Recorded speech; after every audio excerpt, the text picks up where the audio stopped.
السلام علیکم ورحمۃ اللہ وبرکاتہ۔ کیسے ہیں آپ؟ امید کرتا ہوں آپ خیریت سے ہوں گے۔ اگر آپ ہمارے چینل پر نئے ہیں تو ہمارے چینل کو سبسکرائب کریں اور بیل آئیکن کو دبائیں تاکہ ہر آنے والی ویڈیو آپ تک پہنچ سکے۔ شکریہ۔ روزے دار کا مقام۔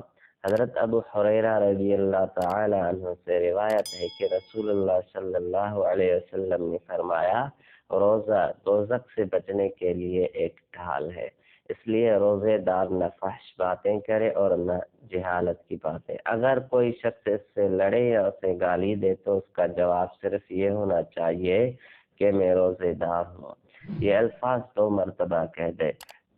اس ذات کی قسم جس کے ہاتھ میں میری جان ہے، روزے دار کے منہ کی بو اللہ کے نزدیک کستوری کی خوشبو سے بھی زیادہ پسندیدہ اور پاکیزہ ہے۔ اللہ تعالی فرماتا ہے، بندہ اپنا کھانا پینا اور اپنی شہوت میرے لیے چھوڑ دیتا ہے، روزہ میرے لیے ہے اور میں ہی اس کا بدلہ دوں گا، اور دوسری نیکیوں کا ثواب بھی اصل نیکی کے مقابلے میں 10 گنا ہوتا ہے۔ اگر آپ ہمارے چینل پر نئے ہیں تو ہمارے چینل کو سبسکرائب کریں اور بیل آئیکن کو دبائیں تاکہ ہر آنے والی ویڈیو آپ تک پہنچ سکے۔ شکریہ ویڈیو دیکھیں۔